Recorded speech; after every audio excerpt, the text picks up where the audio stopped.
paldies par pievienošanos sarunā. Harvard Business Review šī gada rakstā uzsver būtisku pavērsienu. Mākslīgā intelekta primārais pielietojums pasaulē vairs nav par darba produktivitāti, bet gan terapija, emocionāls atbalsts un dziļas jēgas meklēšana. Jāsaka, ka mākslīgais intelekts ir kļuvis vairāk nekā tikai tehnoloģija. Tas tagad ir kabatas draugs, kas vienmēr mums ir pieejams. Šodien sarunā ar ārsti, psihoterapeiti Agiju. Mēs pavērsim perspektīvu, kas sniedzas tālāk par vienkāršoto mākslīgais intelekts ir labs vai slikts. Meklēsim atbildes jautājumiem, tostarp vai tiešām mākslīgais intelekts spēj mazināt vientulību, vai tomēr tas kalpo tikai kā digitāls plāksteris, kas mūs arvien vairāk atsvešina no dzīviem cilvēkiem un patiesām sarunām. Šo sarunu papildina arī anonīmi stāsti un jautājumi, kuros klausītāji dalījušies ar savu personīgo pieredzi saskarsmē ar mākslīgo intelektu. Līdz ar to klausies un izdari savus secinājumus šajā sarunā. Agija, ja kāds klausīties domā, ka šī saruna nav man aktuāla, kāpēc tu tomēr teiktu noklausies? Sveika, Laura! Sveicināti klausītāji un skatītāji! Tas īstenībā ir ļoti labs jautājums. Droši vien vispirms atbildams katram sev pašam, kādēļ tad klausītājs ir pieslēdzies un kas ir tās gaidas, ko no šodienas sarunas gribētos saprast, pārcilāt, varbūt ir kādi jautājumi, ko gribētos dziļāk izprast.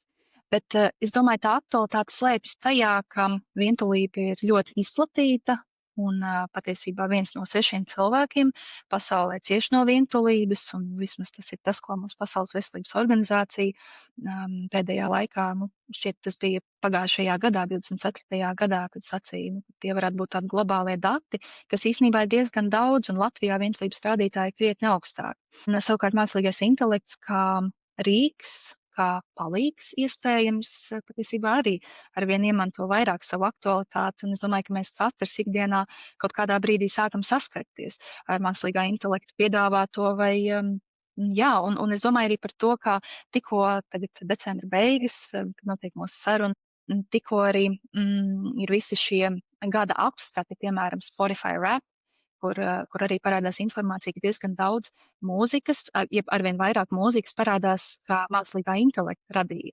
Vai ne, tā kā pat radošajā sfērā mākslā mēs sākam ar to saskarties.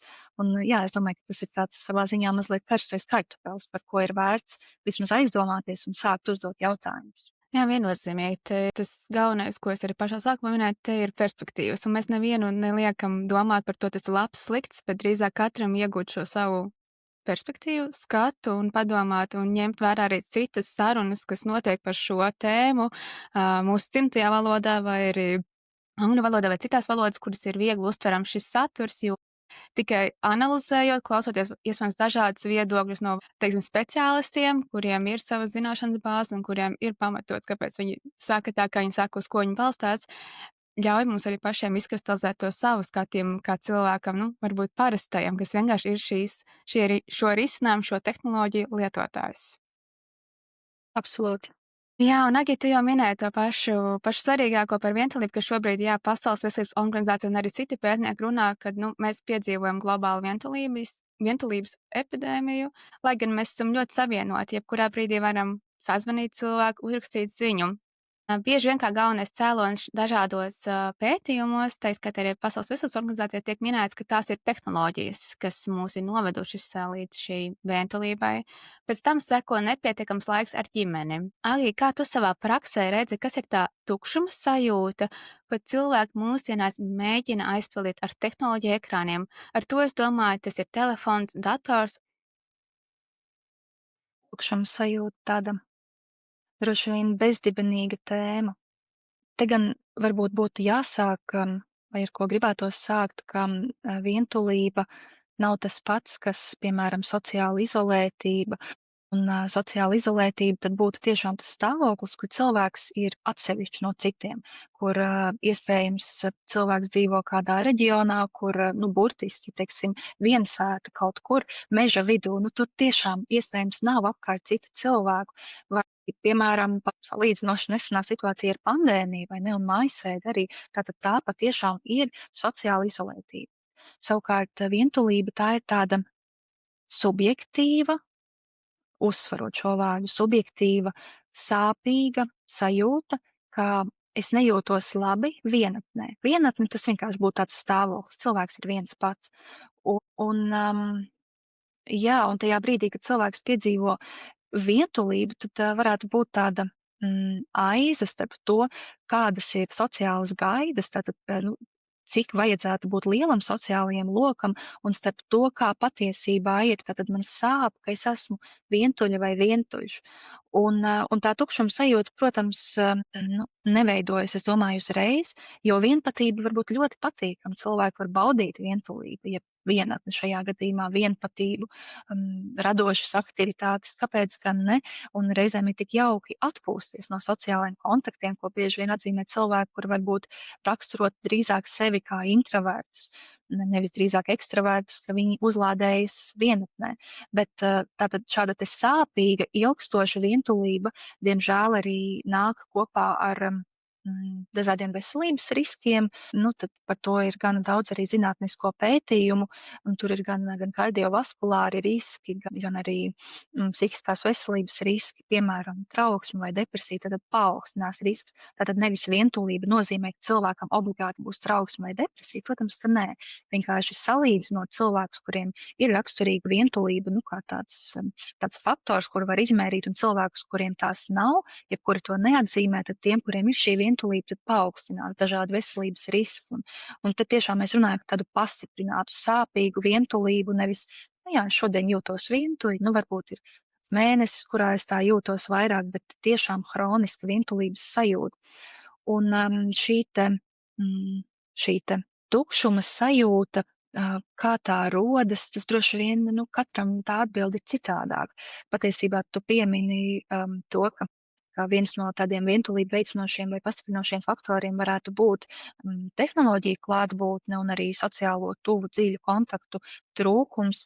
Un domājot par šīm tehnoloģijām, es lasīju kādu pētījumu, es nezinu, vai tas ir tas, kur atsaucies tu, bet tur bija aptaujāti šķiet 1500 amerikāņi kaut kad nesen pēdējo dažu gadu periodā, bet nu vairāk tādā pēc Covid situācijā, nevis pandēmijas laikā, un tur šķiet pat līdz 72–3% no aptaujātajiem tā arī atzina, ka varētu būt, ka tieši šī tehnoloģija klātbūtne pastiprina vientulību.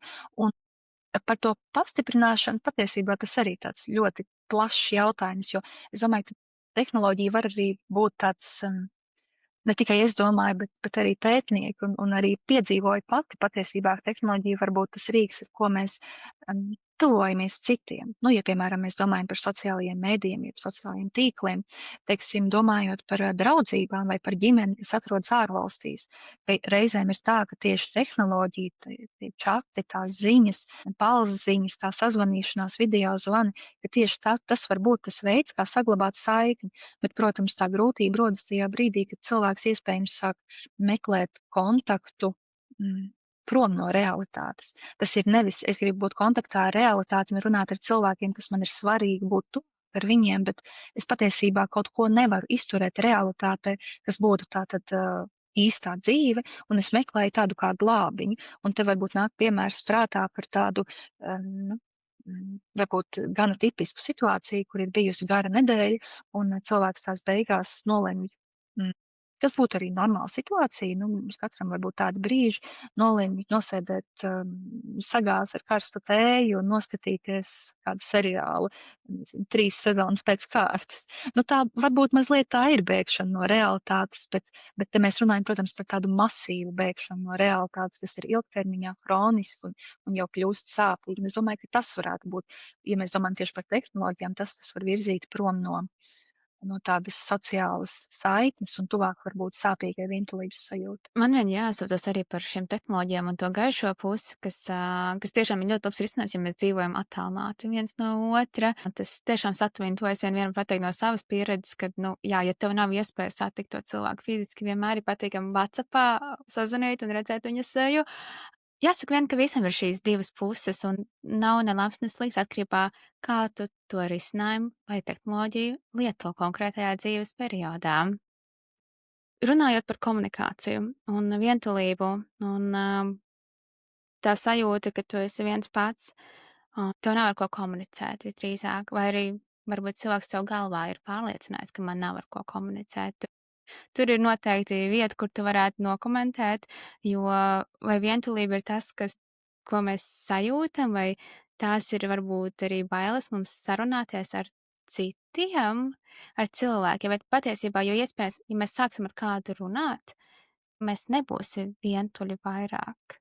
Tas ir ļoti tāds, es nezinu, tāds vienkāršs jautājums, par ko es tagad domāju par šo vārdu vientulība, jo varbūt tas nāk no bailēm par to, ka mēs neejam uz sarunu ar cilvēkiem. Jā, man liekas, tas tāds patiesībā ļoti trāpīgs jautājums, jo būt vientuļam reizēm tā ir sajūta, es esmu vientuļš pūlī. Tātad ir apkārt daudz cilvēku, varbūt ir ļoti daudz draugu, varbūt ir brīnišķīgi darba kolēģi, varbūt ir ģimene, varbūt tā ģimene ir ļoti kupla, brāļi, māsas, brālēni, māsītes, tantes, onkuļi, bērni, mazbērni, nu, varbūt ļoti daudz variantu, vai ne? Un varbūt tātad tas sociālo kontaktu loks ir liels, bet cilvēks tāpat jūtas vientuļi. Un tā vientulības tā grūtā, sarežģītā, izaicinošā puse ir par to, ka tie kontakti, kas ir, reizēm nav gana dziļi, tas, nu, tā miedarbība, tā saikne neveidojas tik silta un tuva. Un tā ir tā disonance, ka cilvēks var justies arī vientuļš tad, kad apkārt ir daudz cilvēku. Un vai šis ir tas mirklis, kur esot šajā attīstītajā laikmetā komunikācija ar mākslīgo intelektu un tā dažādiem risinājumiem, ar ko es domāju, es varu minēt tikai dažus, tie ir ChatGPT, Gemini, Replika un citi, jo mēs nerunāsim par vienu konkrētu risinājumu, bet tā, lai iedotu tev klausītāji to perspektīvu, tas ir vienkārši rīks, ar ko tu vari čatot, un tas tev čato atpakaļ, jūs sarakstēties.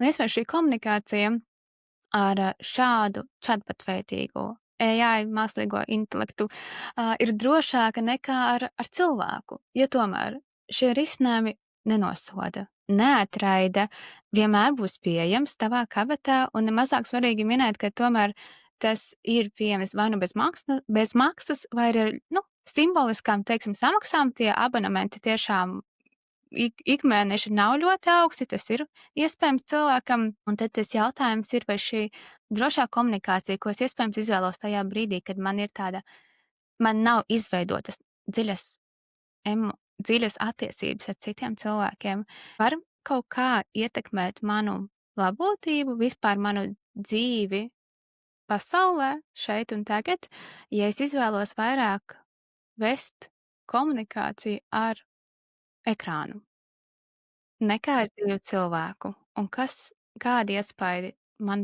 kāds var ietekmēt mani? Jā, es domāju par šo, ka tā drošā vide, pirmkārt, gribētos arī vēlreiz uzsvērt to, ko tu sacīji pašā sākumā, ka nav tā, ka šie te rīki ir labi vai slikti, un arī mūsu sarunas mērķis nav atrast pareizo, nepareizo, vai nosodīt, vai celt gaismā kaut kādā tādā, vai celt, slavas saulītē vienu vai otru, bet tiešām apskatīt dažādās perspektīvas.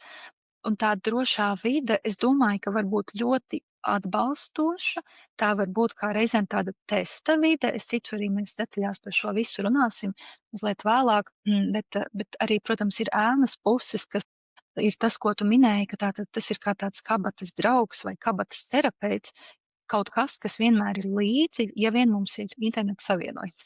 Jā, vai ne? Un es domāju, ka var rasties tāda mazliet viltus sajūta par pieņemšanu, jo, kādreiz arī cilvēki stāsta, ka mākslīgā intelekta atbildes ir tādas mazliet lišķīgas, tādas visam piekrītošas un apstiprinošas. Tas varētu būt tas viens stāsts, ka ir tā absolūtā spoguļošana, ja vien tas konteksts rīkam netiek iedots citādāks. Tā vismaz ir tā teorija. Tad nākamais moments varētu būt par to, ka tiešām šis te vienmēr pieejamais rada to viltus sajūtu, ka arī cilvēkiem iespējams, tā vairāk ir tāda man fantāzija, ka arī cilvēkiem vajadzētu būt pieejamiem vienmēr, jo, ja es varu 3 naktī, bezmiega naktī vai vienalga, sākt sarakstīties ar mākslīgā intelekta kādu rīku, jo es jūtos trauksmaini vai, vēlos par kaut ko parunāt, kas tajā brīdī griežas prātā, tad tiešām veidojas tā ilūzija, ka šāda te veida komunikācija visu laiku ir pieejama. No vienas puses tas jau ir brīnišķīgi, ka vienmēr blakus ir iespēja paventilēties. Ja tas ir piemēram par ventilēšanos, tātad izrunāt ārā tās emocijas, kas pats par sevi var būt ļoti atbrīvojoši.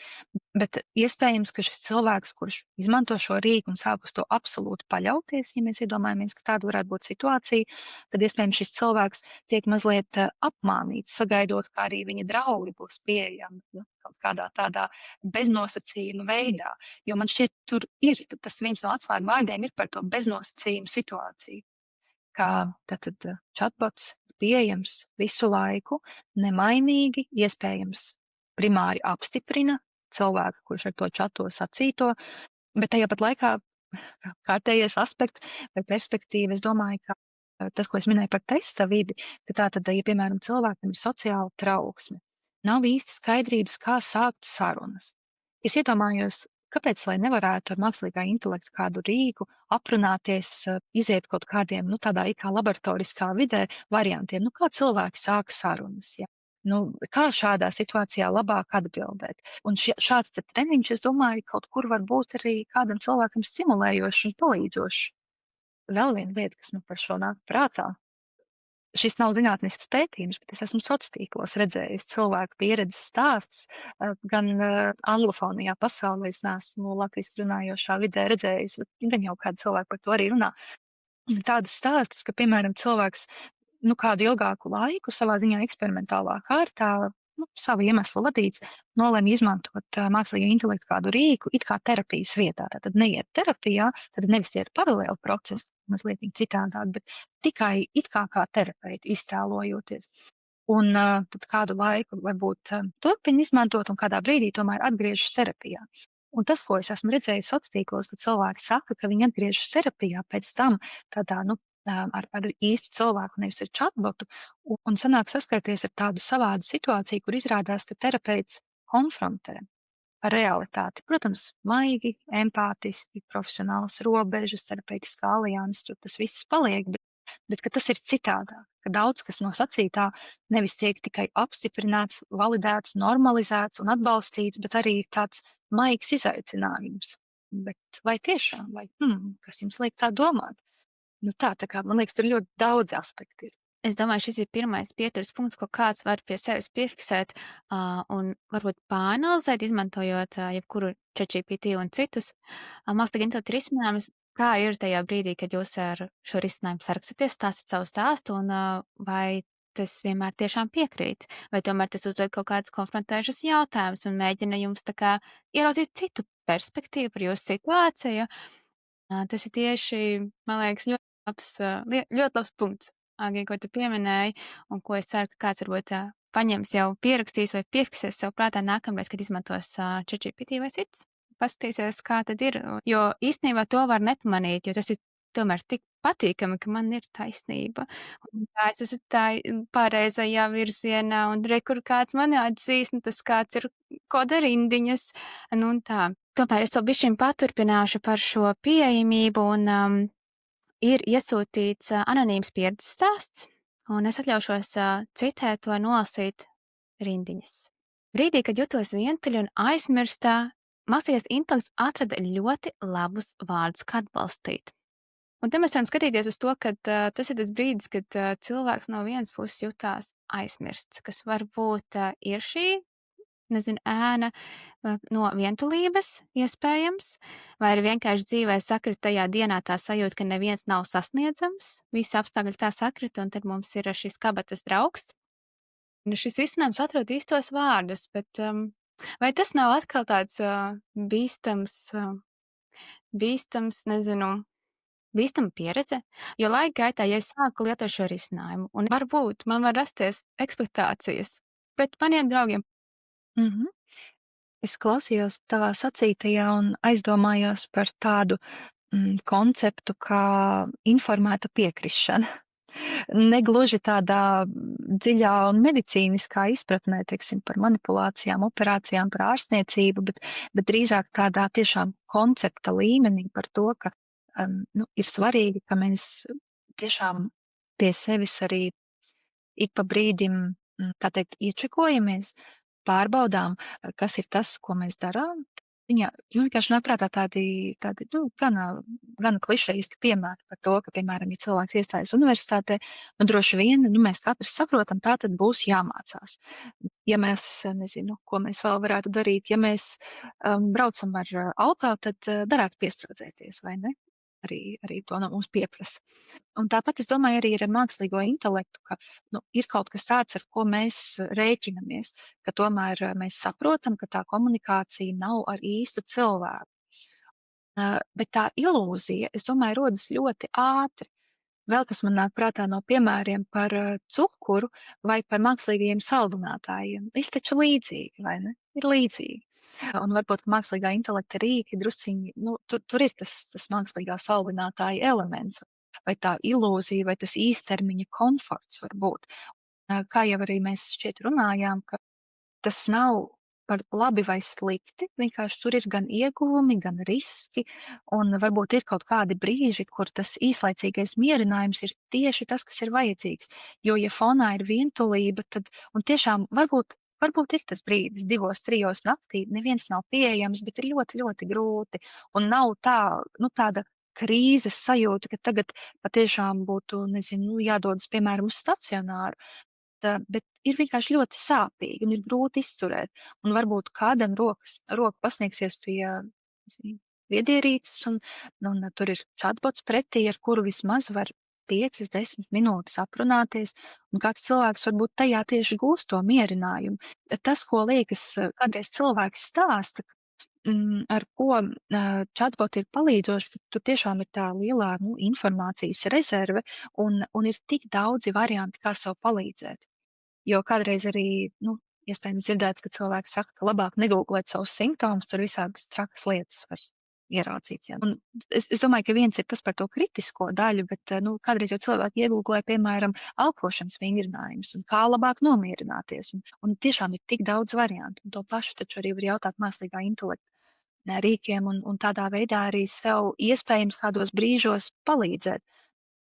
Es domāju, ka tā vientulības mazināšana, ka tomēr gribas atgriezties pie tās idejas, ka tā tomēr drīzāk šķiet kā ilūzija, ka tā ir tāda savā ziņā, man nāk prātā tāds mazliet skarbs salīdzinājums, bet bez tāda vērtējuma, ka tā ir tāda paliatīva vientulības mazināšana.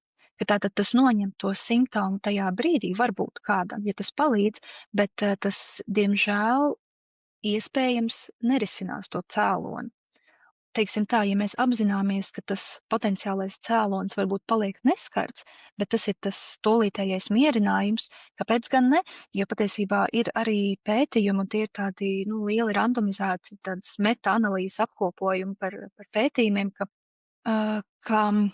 chatbotu lietošana, tur, protams, ir dažādi tādas dažādas schēmas, tur pārsvarā tiek pieaicināti psihiatri, psihoterapeiti, tur ir tāda liela darbošanās pētījuma ietvaros, tā nav vienkārši cilvēks un chatbots un saruna, ja tas tomēr ir gan organizēti un tātad gulēti, bet tomēr ir pētījumi, ka īstermiņā, kaut kādu vairāku nedēļu, man šķiet tur, es tagad mazliet baidos kļūdīties, kaut kādas 5, 8 nedēļas varētu būt tādas organizētas sarunas ar chatbotu, kā var patiešām mazināties, bet īstermiņā. Tur nav īsti šobrīd datu par ilgtermiņu, vismaz tajā, ko es skatījos, ka īstermiņā varētu mazināties depresijas un trauksmes rādītāji. Un es domāju, tas ir ļoti iepriecinoši. Jo tātad ir tas jautājums, vai līdz ar to tiek risināts cēlonis, ko ir svarīgi, manuprāt, paturēt prātā, bet ir dati, ka ir arī ieguvumi. Protams, ir dati arī par pretējo, bet jau atkal tas pretrunīgums, vai ne? Tāda tendence.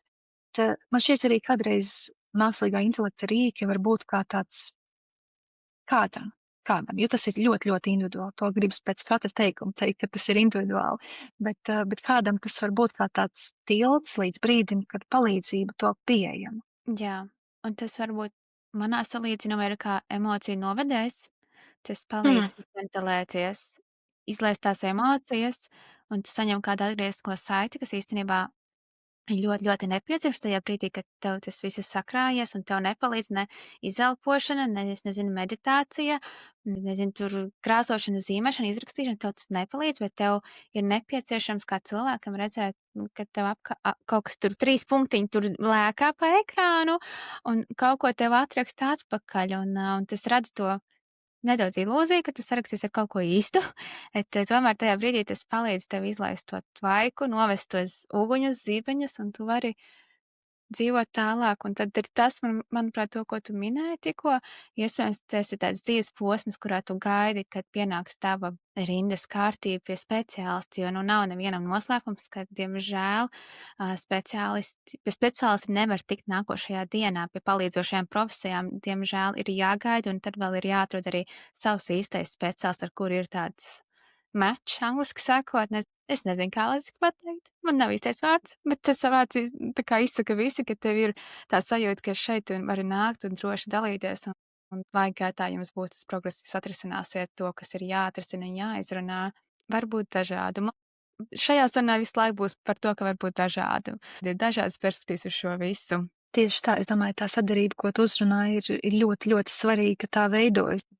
Patiesībā, domājot par mākslīgā intelekta rīkiem, gribējās vēl piebilst, Latvijā arī šobrīd, man šķiet, turpina notikt. Katrā ziņā šogad ir ieviesta.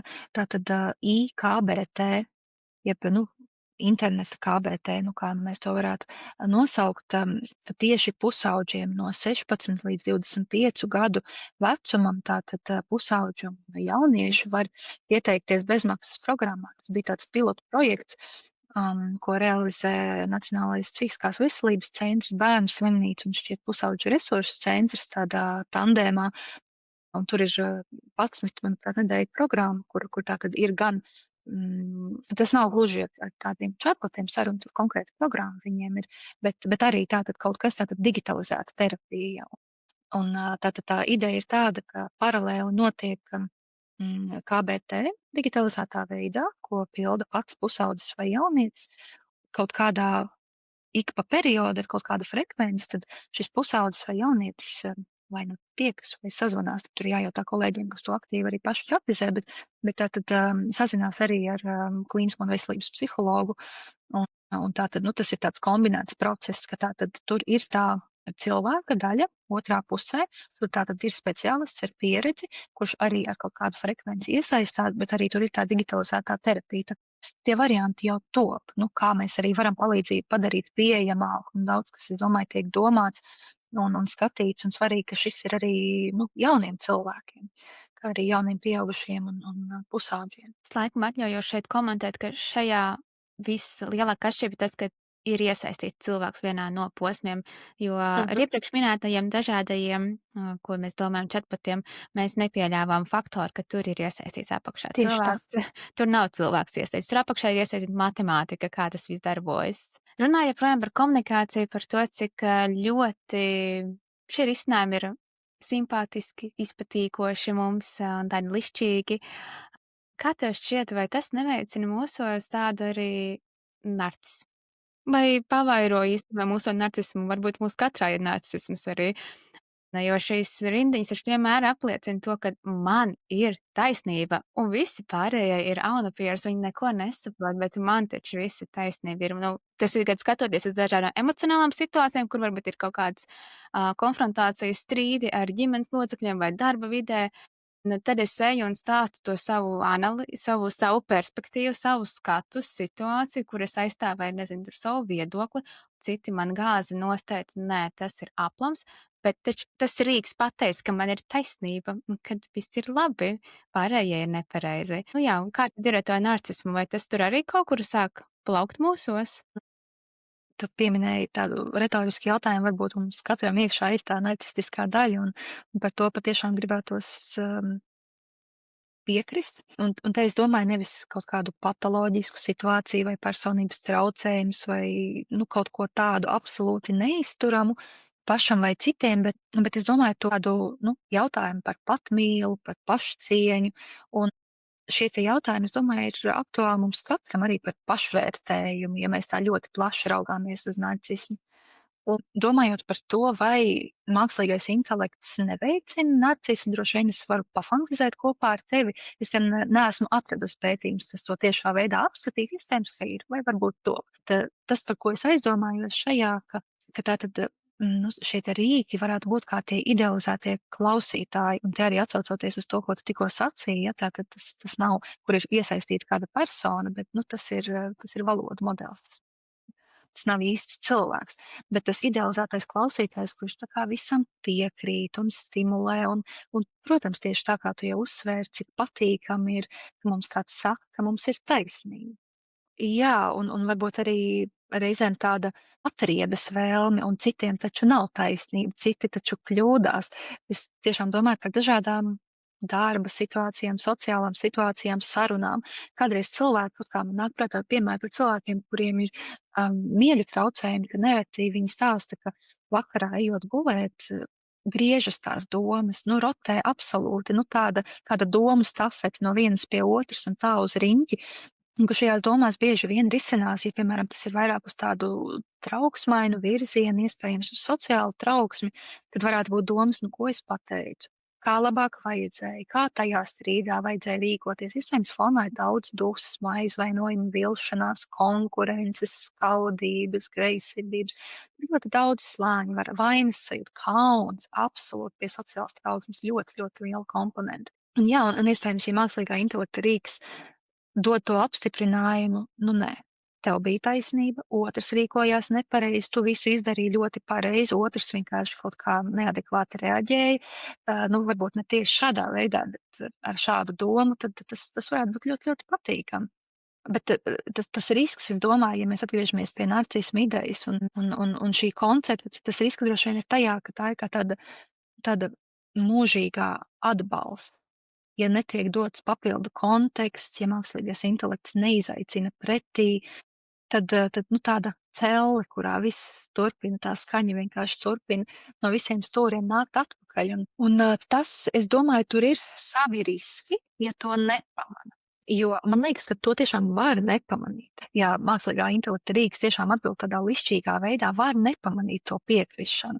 Tāpēc man liekas ļoti interesanti tā vidē tādu domu vai uzvedības eksperimentu paskatīties, ka mākslīgās intelekts tikai piekrīt vai arī izaicina. Un es domāju arī par cilvēkiem, kas varbūt speciāli, teiksim, tiešām dod to kontekstu kādam rīkam un saka, nē, bet izaicina mani. Es gribu zināt, kur es kļūdos, kur es varēju citādi. Es domāju, tā ir tāda ļoti interesanta saruna varētu izvērsties. Vai tas stimulē narcismu? Nu, ja mēs domājam par tām atbalstīt, tad kaut kādā mērā droši vien jā. Tad otrais punkts, ko kāds var jau piekrist, ir tas, kad pēc tam pajautāt šajā chatiņā sarakstē ar mākslīgu intelektu risinājumu par to, lai tas tā kā mēģina konfrontēt vai tā kā uzdot tāds jautājums, kas liks man apšaubīt to manu patiesību vienīgo. Es domāju, tas var būt ļoti interesants eksperiments. Okay. Tajā pat laikā kaut kā es arī aizdomājos par to, ka cilvēki mēdz būt ārkārtīgi atklāti, ļoti dziļi stāstīt par saviem iekšējiem procesiem. Tajos brīžos konfrontācija, kas nenotiek atbilstošā un atbalstošā vidē ar skaidrām robežām, ar tātad šo te sadarbību, tur runā par match, jeb psihoterapeitiskā valodā tā būtu terapeitiska alianse, ka es un pacients vai pacients un terapeits tātad ir uz vienu roku, vienā laivā, airē vienā virzienā. Un ja tā nav, tad konfrontācija un tāda padziļināta pieskaršanās kaut kam, ar ko mēs vēl neesam gatavi saskarties, tas var būt ļoti sāpīgi. Tas var būt patiesībā ļoti smagi. Tāpēc, ja kāds jūtas tā, ka ir vērts eksperimentēt un likt mākslīgā intelekta rīkam sevi izaicināt, tad, man liekas, tas var būt jauks eksperiments, bet droši vien ar piesardzību, droši vien kādā kontekstā to dara. Man liekas, tas jau atkal ir par to drošības jostu, jo tas ir tas, kas notiek psihoterapijas procesā, tātad terapeits visu laiku ir klāt monitorē situāciju, kalibrē terapijas dziļumu, tostarp arī tie jautājumi. Tas sacītais no terapeita puses ir ārkārtīgi pielāgots katram individuālam cilvēkam, individuālai situācijai, konkrētam stāstam, attiecību modeļiem, aizsardzības mehānismiem, iekšējiem konfliktiem, pagātnes pieredzēm, esošajiem kontaktterapijām. Tur varētu saukt un saukt. Tā kā ar mākslīgo intelektu par to domājot, tad man šķiet tādi eksperimenti varētu būt interesanti, bet varbūt par tādām neitrālām tēmām. Tā prieka pēc. Jā, un visu laiku spēt tādus tā kā 3 soļi atpakaļ un pieķerties pie zemes stabili un saprast, ka tas ir eksperiments. Tas nav cilvēks. Protams, mēs pieskarsimies tieši par šo tēmu, kad tas zina visu un kā tad tā viņš atbild kaut ko. Tas tomēr ir viens liels eksperiments, ar ko notiek šī saraksta, un tiešām būt atturīgiem, lai runātu par sensitīvām tēmām. Tas ir gan drošības, datu drošību nolūkos, es gribētu teikt. Arī mēs nezinām, kas būs nākamās rindiņas, ko tās mūsos atraisīs. Es tikai domāju par to, ka svarīgi atcerēties, ka tā nav ārstniecība. Tas nevar nekad aizstāt ārsta konsultāciju, ja vien, protams, tas nav kaut kāds īpašs rīks. Es nezinu visus rīkus, protams, ne tuvu. Es tā domāju, iespējams, ka ir kaut kādi rīki, kas strādā kā, teiksim, kā tāda atbalstoša vide, kā palīgs kaut kādā ārstniecības procesā. Iespējams, kādām slimnīcām varbūt kaut kas tāds ir pieejams. Tas ir mazliet cits stāsts, bet vienkārši parasts chatbots, mākslīgā intelekta rīks, tā nav ārstniecība. Tad to ir svarīgi atcerēties. Svarīgi atgādinājumi, lūdzu atceramies visi. Runājot joprojām par šo komunikāciju un komunikāciju ar iekārtām, tehnoloģijām un komunikāciju ar īstiem cilvēkiem un pieskaroties neirobioloģijai vispār, kas notiek mūsu prātā tajā brīdī, kad mēs runājam ar cilvēku dzīvē, vispār ar cilvēku kā tādu, un kas notiek ar tehnoloģiju, kas notiek mūsu smadzenēs. Būtībā tas, ko es atradusi, un sapratusi tas, kad smadzenēs, kad mēs runājam ar cilvēku, vai mums ir apskāviena vai vispār tāda dziļa sajūta. Es ticu, ka mēs katrs esam savā dzīvē, cerams, vismaz vienu reizi piedzīvojuši to dziļo sajūtu, savienošanos ar citu cilvēku sarunas laikā, un tajā brīdī mūsu smadzenēs izdalās oksitocīns, kas ir piesaistes un miera hormons. Diezgan neredzama maģija mūsos notiek tajā brīdī, es gribētu teikt, kaut kas ļoti jauks. Savukārt, esot ar tehnoloģijām, ka mēs tās izmantojam, vai nu mēs, sarakstamies ar šo pašu mākslīgo intelektu risinājumu chatbotiem, vai mēs, tur scrollējam pa Instagram feedu. Un tas, ko mēs piedzīvojam tajā visā, ir dažādi paziņojumi, laiki, patīk, īkšķīši, sirsniņas, čata, ātrās atbildes, kas mūsos stimulē dopamīnu, baudas hormonu.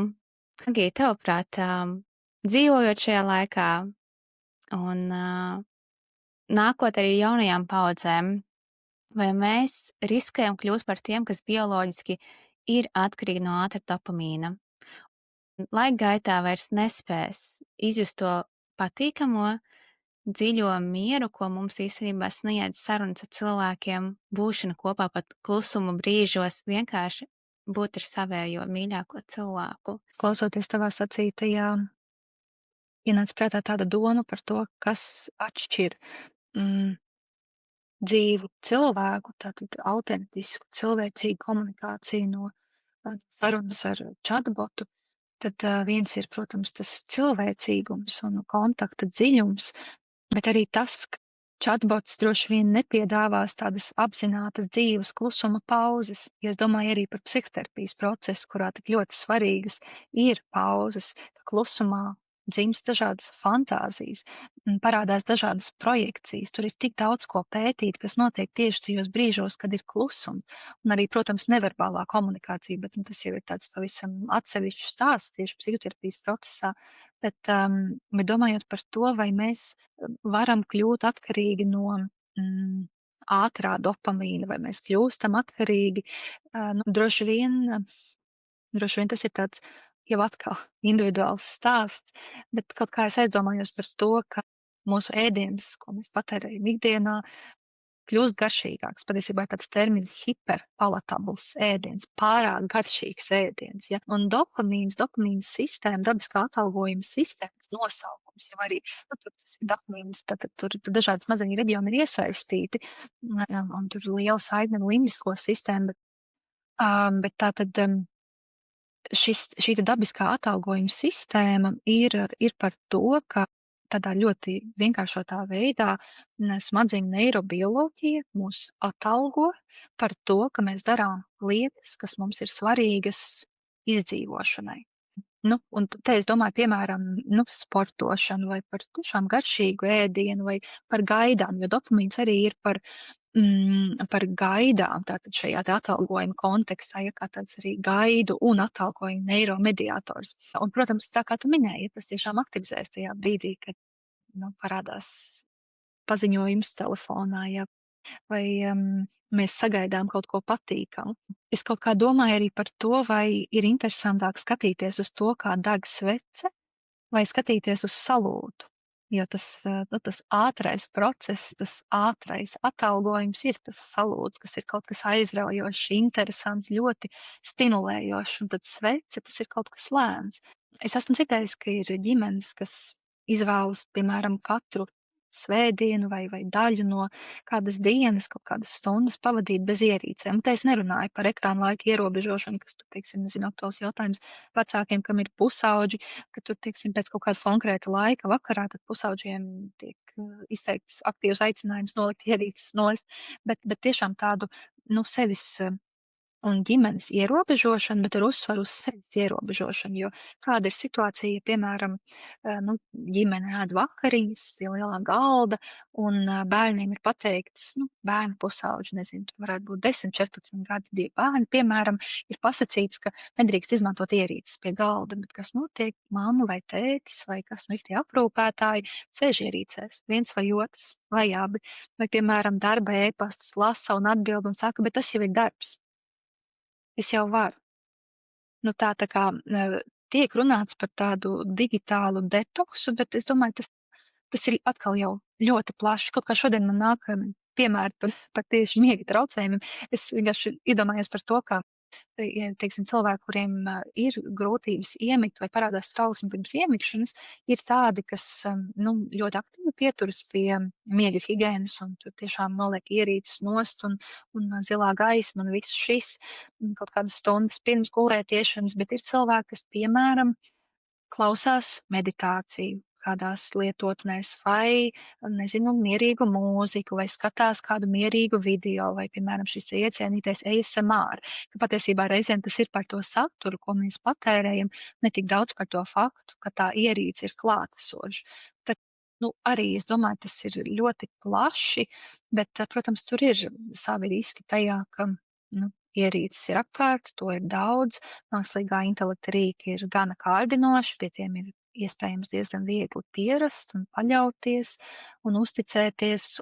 Ja tajā procesā kaut kur pa vidu pazūd apzinātība, iespējams, ja mēs sev neuzdodam tādus kontroli jautājumus, paga, kas šeit notiek, kādas ir mans, teiksim, kāda ir man lietošanas paradumi, vai es esmu ar to mierā, komfortā, ka tie varētu būt, man tie pirmie nāk šobrīd prātā, bet man liekas, ir svarīgi, ka ir tie kontroli jautājumi ik pa brīdim. Jā, noteikti. Vai kontroli jautājums, to kontrola faktus var iegūt, manuprāt, telefonā īpaši labi var redzēt to analīzi, kur mēs redzam, cik daudz mēs laika esam pavadījuši, kādās aplikācijās, jebšu lietotnēs. Tas var mūs piezemēt uz zemi, ja mēs tā kā paši neizjūtam, jo es domāju, ka, mums visiem ir grūti aptvert un izjust, cik patiesībā daudz laika mēs patērējam viedierīcēs. Tāpēc ļoti labi palīdz šī statistika, un pēc tam, es domāju, tas nav stāsts par to, ka tu vari uzlikt tā kā ierobežojumus arī aplikācijām, tā kā limitus, to visu var izdarīt arī tai pašā, piemēram, Instagramā. Tu vari uzlikt limitus, kad viņš tev jau met ārā, taču kādi jēga no tiem limitiem, ja tu viņus tā kā vari arī apiet uz to dienu, uzspiest, ka, ne, šodien jau turpinam, viss kārtībā. Ja patiesībā tu ar sevi neesi noslēdz tādu kā vienošanos, kad viss, tā kā tas nav par to, ka aplikācija diktēs man kaut ko, bet tas, ka es sev pasaku, ka šobrīd viss man nevajag vairāk to, un es atstāju šo aplikāciju lietotni, es atstāju šo čatu, un runājot vēl par šo pašu arī mākslīgo intelektu chatbotiem, tie nevienā brīdī, manuprāt, nepasaka, tagad lūdzu paņem pauzi no manis, tiekamies pēc pusotras stundas. Es domāju, ka varbūt, ja cilvēks vajag sarunu un ieraksta konkrētus tekstus, ka tas, protams, chatbots ir apmācīts, un viņš saprot, ka pēc šāda laika un šādas komunikācijas mums ir jāpaņem pauze, bet ja mēs viņu vienkārši patvaļīgi plūstoši lietojam, nu nevienā brīdī tas nepateiks, tagad mums vajag pauzi, tev jādodas ārā pastaigāt, lūdzu, neizmanto mani vairāk, jo tomēr tā, tas biznesa modelis šiem risinājumiem, jo tas ir bizness, ir tāds, ka tev ir jāpavada ar vien vairāk laika šajos risinājumos. Tāpat kā Instagrams, Facebooks un TikToks un vispārējais, kas ir sociālo mēdīju lielie vaļi. Jā. Jā, es iedomājos arī par to, ka ja mēs uztveram chatbotu lietošanu kā potenciāli atkarību raisošu uzvedību, patiesībā jau šādā veidā mēs varam paraudzīties uz ļoti, ļoti dažādām uzvedībām. Nu, līdzīgi kā ir, nu, piemēram, alkohola lietošana vai dažādas vielas vai uzvedības atkarības, piemēram, azartspēles. Nu, tā realitāte ir tāda, ka cilvēki, kuriem varbūt ir vai nu iezīmes personībā, pagātnes pieredzes, jo atkarība kā slimība, tas ir ļoti, ļoti plašs. Tas nav tikai personība, tikai vide, tikai vielas. Tur ir milzīgs biopsihosociāls konglomerāts, kā tas vispār notiek.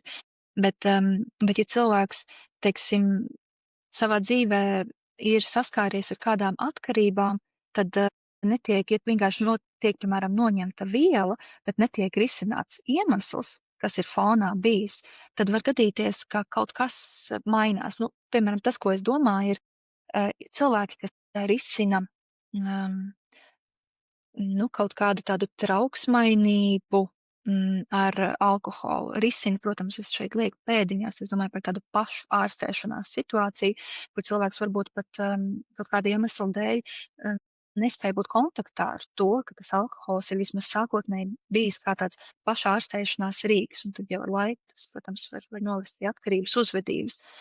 Bet, ja, piemēram, alkoholu pavisam paņemtu nost, tad iespējams, ka parādītos lielāka trauksme, tas, ko cilvēks neapzināti ir mēģinājis kupēt ar alkoholu, vai varbūt teorētiski varētu parādīties kāda cita atkarība. Un domājot par mākslīgā intelekta rīkiem un to, ka tā uzvedība, iesaistoties šajās sarunās, var kādreiz šķist tāda lipīga, tad, tad iespējams, ka cilvēkam varētu būt grūti pašam sev uzdot šos jautājumus, vai mana saruna ar chatbotu ir tāda samērīga, vai man nevajadzētu ieviest kādus limitus, piemēram, ja es sāku uztvert chatbotu kā tuvu draugu, vai varbūt tas sāk aizvietot kādus sociālus kontaktus, kas jau ir tas brīdis, kur tiešām būtu vērts uzdot sev, varbūt pastiprināt jautājumus. Mm. Un vēl viena doma, kas man ienāca prātā par to, ka chatbots kā tāda, tas tā ļoti simboliski raugoties, ka tā ir tā, mēs jau runājam par ideālo, bezdibenīgo, bezgalīgo, beznosacījumu pieņemšanu. Patiesībā tā simboliski, metaforiski uz to raugoties, tā ir kā tāda ideāla mamma. Tas tā, tiešām, ja mēs tā dziļi paņemam šo procesu, tā ļoti simboliski, es noteikti nedomāju, ka tas ir par katru cilvēku, bet es domāju, ka tur tas simbols mazliet ir apslēpts.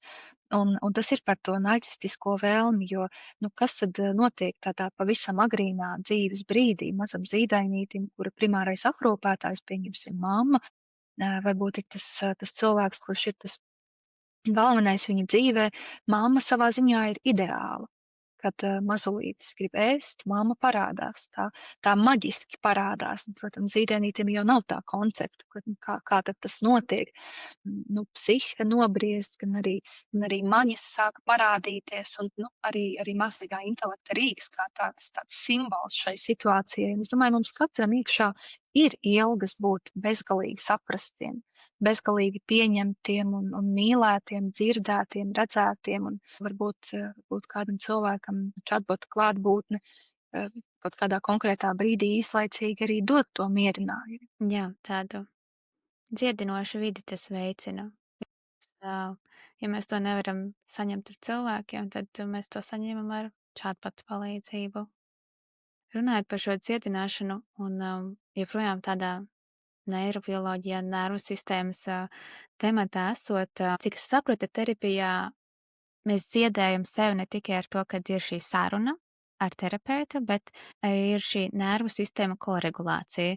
Kā piemēram, kad satrauc klients nomierinās, jūtot terapeita nosvērtību, mierīgo balsi, elpošanu, balss tembru, fizisko klātbūtni.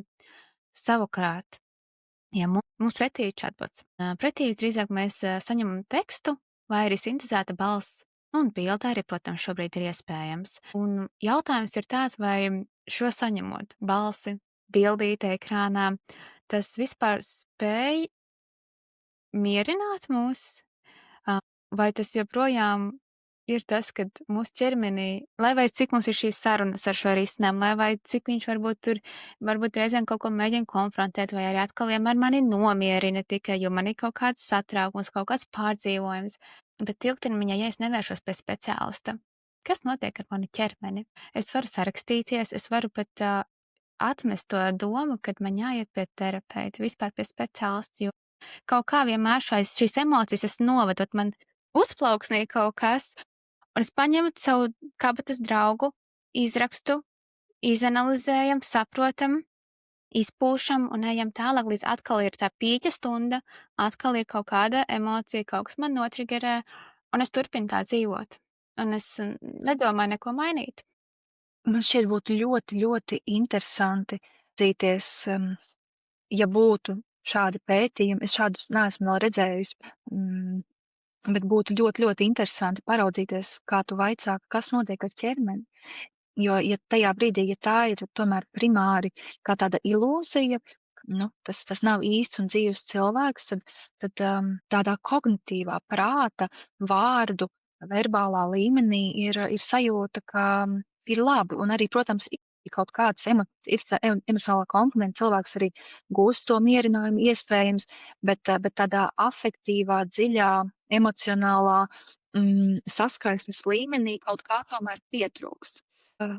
Es domāju par to, kā tas ir, piemēram, psihoterapijā. Ir tas jautājums, vai terapijai vajadzētu notikt klātienē vai attālināti.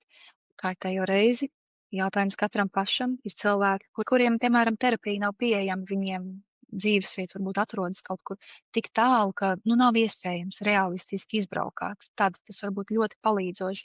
Vai ir kādi citi apstākļi, vai, piemēram, agorafobija, tad ļoti liela trauksme iziet ārpus mājas, dažādi apstākļi varētu būt, bet ne tikai šādi, bet arī vienkārši kaut kāda iemesla dēļ drošāka sajūta ir mājās.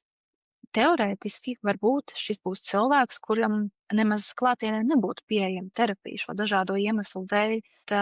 Es domāju, ir cilvēki, kuriem ir palīdzoši atvērties, lai gan terapija ir attālināta. Klātienē varbūt būtu tik liela sociāla trauksme, ka vismaz terapijas sākumā tā varētu nebūt izturama.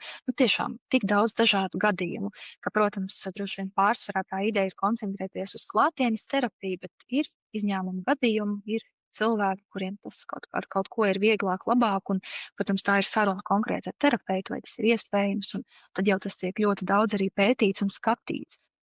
Bet, protams, klātienē ar īstu dzīvu cilvēku, un šo es pieminu, tāpēc, ka attālinātā komunikācijā jau pazūd daļa no ķermeņa valodas. Mēs nevaram visu nodot caur ekrānu, tik tiešām nevaram. Un savukārt klātienē tātad, kas notiek, kādreiz parādās tādi interesanti fenomeni, un arī es savā praksē to novēroju, ka tātad pacients un terapeits mēdz ieņemt līdzīgas pozas neapzināti. Nav tā, ka terapeits sēž un skatās un mēģina pielāgoties, vai, es tā domāju, nav tā, ka pacients tagad sēž un tagad mēģina tur terapeita pozā, nē, bet ka tas notiek absolūti automātiski, un ka tā ir tāda neirobioloģiska, neapzināta, neverbāla deja, tāda saskarsme, sadarbība, kuras rezultātā ir tāda koregulācija. Un es domāju, praksē tas izpaužas tā, ka pacienti kādreiz atpazīst, ka viņi runā pēkšņi terapeita vārdiem. Ikdienas komunikācijā runā ar kādu paziņu, draugu, darbā kaut kur, un pamana, bet terapeits tā saka. Un skaidrs, ka tas nav tikai par psihoterapiju, tas ir vienkārši par cilvēcīgu kontaktu, kas ir gana dziļš, jo kādreiz jau cilvēki taču saka, un es domāju, mums katram tā ir bijis, ka mēs saprotam, es runāju kā vīrs, sieva, mamma, tētis, brālis, māsa, kaut ko pamanām, kas ir no otra paņemts, bet nav līdz galam tik ļoti savs, ka mēs to vairs neatpazītu. Un, es domāju, ka, nu, tie ir tādi daži elementi, kas ir tās lielās atšķirības, kas varētu pazust komunikācijā ar chatbotu, pat arī tad, ja tas varētu būt tāds robotu veida, nu, tāds ekrānā redzams. Jautājums, kā būtu, ja tas būtu klātienē robots? Tāds, nu, patiešām humanoīds. Es nevaru iedomāties, kāda būtu šī pieredze, bet tad arī droši vien jautājums zinātniekiem un nākotnē, kas tad tur varētu būt.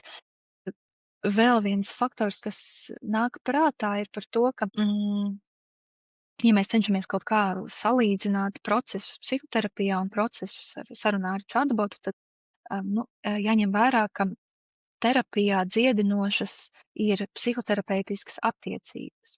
Tātad tas cilvēciskais konteksts, tā ir dziedināšana caur pateikto vārdu, caur attiecību dinamiku. Kā psihoterapeitiskās attiecībās, nu, tas būtu psihodinamiskā terapijā vai psihoanalītiskākās terapijās, kā attiecībās, kas veidojas starp pacientu un terapeitu, tiek pamanīti dažādi uzvedības modeļi, kas cilvēkam iespējams ir citās dzīves situācijās un kā tāda ēna iespīd arī terapeitiskajās attiecībās, jo, nu, nav noslēpums, ka mums katram ir kaut kādi uzvedības modeļi, kurus mēs, nu, arī mazliet atkārtojam cauri dzīvei. Tas ir diezgan vērtīgi, ja terapijas procesā var pamanīt kaut ko no tā, ka ir šie patērni, kas ienāk, un tad drošā vidē to var izstrādāt kopā ar terapeitu. Līdz ar to mēs varētu runāt par to, ka ir tādas saucamās projekcijas, tātad neapzināti procesi, pacients kaut ko tas vēlreiz ļoti, ļoti uzsverot neapzināti, ienes terapijā, varbūt ir sajūta, ka terapeits ar kaut ko līdzinās kādam cilvēkam dzīvē. Varbūt tā ir tāda ļoti pat nespecifiska sajūta, bet ir kaut kādas līdzības. Un dažreiz, dažreiz tās tā kā tādas projekcijas, un to ir ļoti, ļoti vērts pētīt. Un tad jautājums, un es tiešām reizēm par to domāju, man tam īsti nav atbildes, kā tad veidojas projekcijas, ja mēs uztveram chatbotu kā tādu terapeitisku rīku. Iespējams arī ir dzirdēts, ka cilvēki saka, ka, piemēram, jā, es zinu, ka tur nav vērts tērēt mākslīgā intelekta kapacitāti, un savu kapacitāti nav vērts teikt paldies vai sveiki, labdien, bet ka vienkārši, ir konteksts, ir jautājums un ir atbilde un viss punkts. Ar to pietiek, bet tāpat tomēr, ka mēs kaut kā varbūt ilgojamies pēc tās cilvēcīgās komunikācijas un tomēr pieturamies pie pieklājības normām, un tad varbūt kāds ir skarbāks ar chatbotu komunikācijā, kāds varbūt nav tik skarbs, bet man liekas, tas ir interesanti, kas arī ir tās neapzinātās projekcijas, kas ienāk šajā komunikācijā. Tikai, terapijā ir tā, ka terapeits ir ļoti trenēts atpazīt šos brīžus, vērot arī neverbālo komunikāciju. Piemēram, nāk prātā, nezinu, kāds pacients varbūt stāsta par savu ģimenes dinamiku, iespējams stāsts ir bijis par kaut ko pilnīgi citu, par darba situāciju, un tad domas aizved, asociācijas un saruna aizved līdz tam, ka cilvēks stāsta par attiecībām ģimenē, un, piemēram, ko varētu pateikt, man ir ļoti labas attiecības ar tēvu, man ir ļoti labas attiecības ar tēvu, un tas ir pateikts mierīgā tonī, varbūt ar smaidu, un terapeits klausās un skatās un saprot, ka kaut kas ir citādāk. Tikko cilvēks runāja vienā veidā, bet bija maza nianse, ko pat nevar ar prātu tajā brīdī varbūt nosaukt. Un tad iespējams terapeits sacītu, kaut kas tikko mainījās. Vai jūs tikko kaut ko sajūtāt, ka kaut kas ir citādāk, šo sakot? Piemēram, ja kaut kā tā varētu neitrāli to uzrunāt. Un tad mans jautājums ir, vai mākslīgā intelekta rīks pamanītu tādus brīžus, pat ja mēs iedomājamies tādu absolūti ideālu humanoīdu, varbūt, es nezinu, un tad kādas būtu tās projekcijas. Tā kā tur ir patiesībā daudz ko fantazēt. Sekosim nākotnē. Redzēsim, kur mūs aizvedīs humanoīdi, kas nav vairs fantāzija, viņi top, viņi ražojas, un cik ļoti būs attīstīta viņu smadzenes, tā teiksim, matemātika un vispārējais aizmugurē. Atgriežamies šodienā un to, ko mēs šogad esam pieredzējuši, bet ne mēs, es domāju, bet vispār pasaule ar šo izrāvienu, ar šo tehnoloģiju, es pievērsīšos ēnas pusē, un tā būs diezgan tumša pusē traģiskiem notikumiem, kas ir letāli notikumi, un es aicināšu, ja kāds cilvēks šobrīd klausītājs nejūtas īstajā, es domāju, emocijā vai sajūtā, varbūt pārtraukt, klausīties, jo šis būs stāsts par pašnāvību, par traģisku notikumu un vienkārši paskatīties no šīs perspektīvas, joprojām mākslīgā intelekta ir šī gada septembrī ASV notika traģēdija, kad 13 gadu veca meitene izdarīja pašnāvību, jo kādā konkrētā laika posmā viņai bija kompanjons, jeb tāds sarunu biedrs, draugs no kompānijas Charakter AI, kas arī ir viena ļoti, ļoti zināma kompānija savā lauciņā ar chatbotiem. Žēl, 3 mēnešu laikā šī komunikācija veicināja tādu kā izolāciju, jo, cik no atsaucoties uz mēdījiem, chatbots vienā brīdī bija apgalvojis, ka tas ir labāks par cilvēku draugu. Tādējādi tas noved līdz tam, ka vienu dienu pusaudzi atrada mirušu savā istabā. Jāsaka godīgi un ar lielu, lielu nožēlu, diemžēl šādi gadījumu skaits ASV pieaug. Tajā skaitā tās jau ir tiesvedības arī ar visiem varbūt zināmo ChatGPT. Tā kā tas nav nekas izdomās, tie tiešām ir raksti, ko mēs jebkurš varam angliski googlēt un atrast par to, ka, diemžēl tā notiek un mums ir jāsargā savējie un cerams, ka tas nenonāks tādas traģēdijas arī mūsu valstī.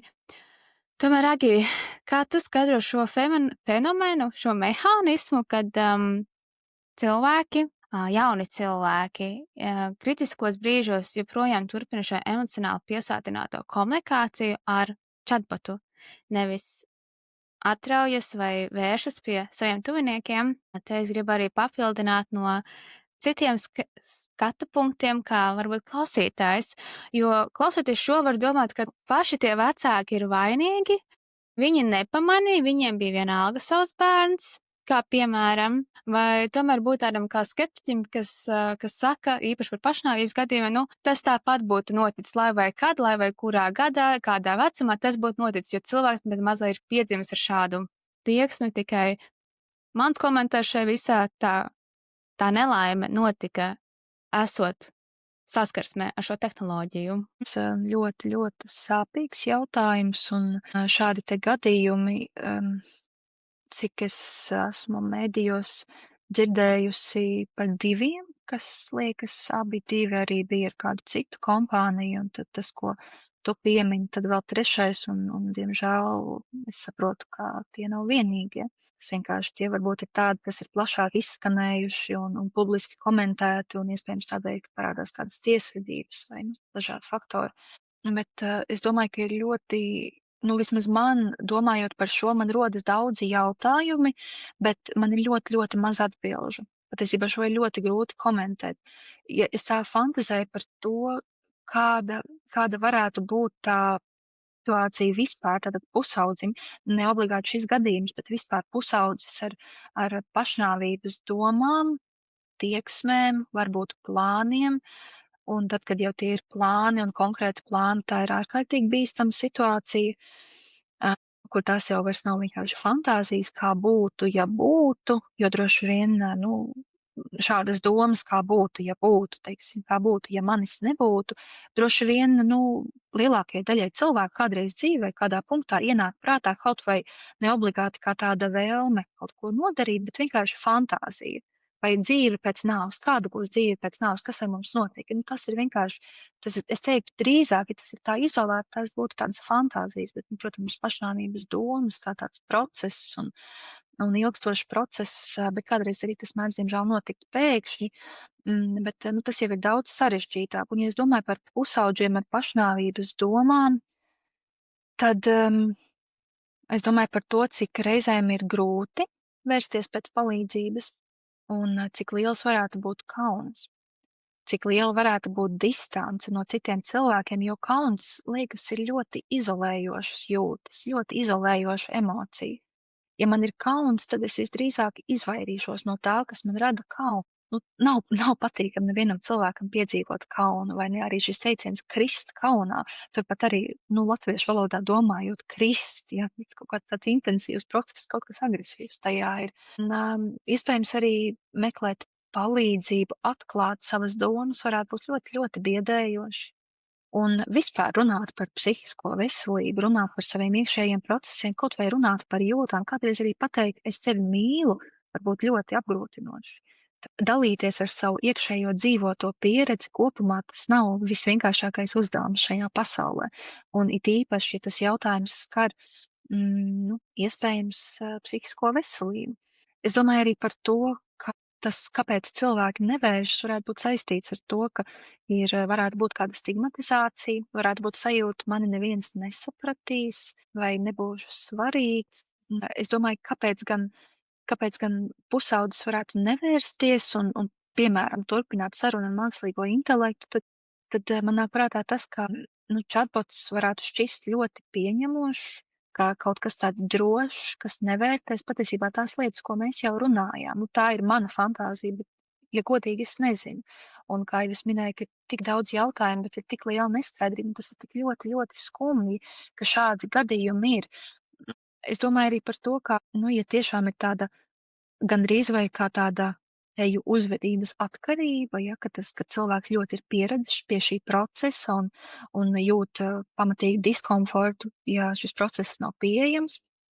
Ja, tāpat kā cilvēks stāsta par viedierīcēm un tādu, savā ziņā arī uzvedības atkarību, tur mēs varam runāt par diagnožu klasifikātoriem, kā tad to iedala, bet kad tur ir kaut kas tāds uzmācīgs tajā, ka man vajag to viedierīci un es nevaru bez, ka tur varētu būt tāda parasociāla piesaiste, ja tāda nevis kā sociāla, nevis kā komunikācija, nevis kā dzīves cilvēks, bet kaut kas tāds pārnests, citādāks, izmainīts, ka tur iespējams teorētiski varētu veidoties kaut kādas tādas piesaistes attiecības, kas ir ļoti atšķirīgas, un tas, protams, kaut kur var pastiprināt izolāciju, ja tas, ko mēs runājām pašā sākumā, ka tas viens no riskiem pastiprinātai tehnoloģiju klātbūtnei ikdienā ir, ka mēs reizēm gribam aizbēgt no realitātes. Tā, un te arī es aizdomājos par to, ka šķiet šī gada, varbūt tu labāk zinās, man liekas, kaut kad vasarā, varbūt pavasarī, iznāca informācija, ka OpenAI, kas veido ChatGPT, ka viņiem ir tādas drošības funkcijas. Tātad, ja cilvēks sāk runāt par pašnāvības domām vai tādiem psihiskās veselības sarkanajiem karogiem, tad čats arī piedāvā palīdzības meklēšanas iespējas un attiecīgajā valodā norāda tur tālruņus vai kaut kā, ka tātad šīs te drošības funkcijas kaut kur jau parādās. Un ja es pareizi saprotu, tas ir kā tāds fons vai ar sekas risinājums tam notikušajam. Nesim konkrēti gadījumam, bet vispār tam, ka šādiem notikumi arī ir. Šajā praksē tas tā notiek, jā, ir notikuši nelaimes gadījumi. Pēc tā tika ievestas arī korekcijas ChatGPT, kas ir OpenAI kompānija, aiz tā visa. Tāpat tas arī attiecas uz Character.ai, kas tika minēts manā faktā, kad pēc tā viņi vienkārši mainīja to vecumu, no kura var izmantot šos risinājumus. Viss maksāja cilvēku dzīvību, diemžēl. Runājot par izpatikšanu, piesaisti, tas, kas mums visiem tik ļoti dzīvē īstenībā nepieciešams, šī vienmēr klātesamība, ar kādu būt sarunā, es vērsīšu uzmanību zinātnē. Stanfordas universitātes pētnieki ir identificējuši, ka mūsu pazīstamais ChatGPT un citi chatboti, kā mēs katrs viņus dēvējam, jeb šie lielie valodas modeļi, ir ar vienu noteiktu īpašību. Viņiem ir tendence izpatikt lietotājiem. Agīterapijā mēs bieži vien esam tādā veselīgā frustrācijā, kā jau tu stāstīji, un kāda konfrontācija, tā kā viss netiek pieņemts kā vienīgā patiesība. Bet mākslīgā intelekta mums te viss ir tā kā pretēji pilnībā, viņš vienmēr pieņems mūs. Kaut kādā ziņā, vai tas nepadara šos pašus mākslīgos intelektus par tādu antiterapeitisku rīku? Es domāju, lai cilvēks nonāktu psihoterapijā, ir vajadzīga liela drosme un motivācija. Protams, arī tas, ko tu kādā brīdī mūsu sarunā uzrunāji, ka pieejamība ir vēl viens milzīgs faktors, gan speciālistu pieejamības ziņā, gan finansiālu resursu ietvarā, tas nekur nepazūd. Bet arī jautājums, vai cilvēks, kas dodas pie terapeita, ir motivēts pats, vai arī sūtīja ģimenes ārsts, kardiologs, vīrs, mamma, vecāki, dažādi. Un ir svarīgi, ka tā motivācija ir cilvēka paša. Un man liekas, ka tas terapeitiskais process tomēr ietver šo cilvēcīgo kontaktu un dažādu paradigmu izaicināšanu, un tas process nevienmēr ir ērts, un es patiesībā varu saprast cilvēkus, kas iespējams jūtas tā, ka, nu, ir jaukāk runāt ar chatbotu, kas ir ļoti atbalstošs, un varbūt pat viņi apzinās to risku, ka viņu pārliecības, kas nevienmēr ir konstruktīvas, nevienmēr palīdzošas, ka šīs pārliecības tiks atbalstītas. Varbūt viņi to apzinās, un tas atkal mēs atgriežamies pie informētas piekrišanas. Mazliet pārnestā nozīmē, ka es zinu, ko es daru, es uz šo parakstos, man šis ir komfortabli, jo varbūt es nemaz negribu, ka man izaicina. Varbūt es gribu vienkārši mieru, un man pietiek ar šo īslaicīgo mieru. Un tad droši vien būtu tā nekorekti runāt par atkal pareizi, nepareizi, labi, slikti, bet es tiešām saprotu to, ka tas var būt ļoti vilinoši un arī aizraujoši, arī interesanti. Nu tad ko? Par provokatīvu tēmu un provokatīviem jautājumiem, kas tika iesūtīti anonīmi. Nu tad pirmais jautājums. Ja jau mākslīgajam intelektam ir pieejama visa informācija no visas pasaules, kāpēc lai tas nevarētu būt labs un kvalitatīvs terapeits? Tas taču zina tik daudz, cik visi terapeiti kopā. Un otrs jautājums, kas papildina, ir tas, ka mākslīgais intelekts laika gaitā ir iepazinis mani krietni labāk un dziļāk nekā terapeits, pie kuras aizēju pirmo reizi. Agī, kā tu atbildētu uz šiem jautājumiem, ja mākslīgais intelekts tiešām zina visu informāciju? Tas pazīst šo cilvēku, nezinu, vairākus gadus. Kas tomēr ir tas varbūt 1 vai 3 tie maģiskie elementi, kā man būtu jāuztver iet pie terapeita, pie cilvēka, kurš, varētu man palīdzēt manos dzīves līkločos? Pirmkārt, gribas atgriezties pie tā, ka izvēle tiešām ir katra paša ziņā, un jau atkal šī informētā izvēle, ka mēs apzināmies, ko mēs darām ar savu dzīvi, un kopumā vispār apzinātība liekas ļoti plaša un svarīga tēma. Ik pa laikam ir vērts pie tās atgriezties dažādās dzīves jomās, bet domājot par to jautājumu, kāpēc lai mākslīgais intelekts nebūtu kā tāds kvalitatīvs terapeits, ja jau šis mākslīgā intelekta bots zina visu, ko zina visi pasaules terapeiti. Jā, zina visu teorētisko. Tātad tās ir zināšanas, tas ir kognitīvais saturs, tā ir valoda. Tas nav emocionālais saturs, tā nav tā dzīvotā pieredze, kas ir terapeita pieredze. Es domāju par to, ka tad šis jautājums varētu būt līdzīgs tam, ka, piemēram, kopumā par medicīnas jomu, ka zināšanas vienas pašas jau neizārstē. Kāpēc tad ārstniecību mācoties studentiem ir praktiskie kursi? Kāpēc rezidentūra tiek izieta slimnīcā? Kāpēc nav tā, ka ārsts tikai lasa grāmatas, jo tas jau būtu tas veids, kā uzņemt visas tās zināšanas, jo operācija jau arī iemācās veikt.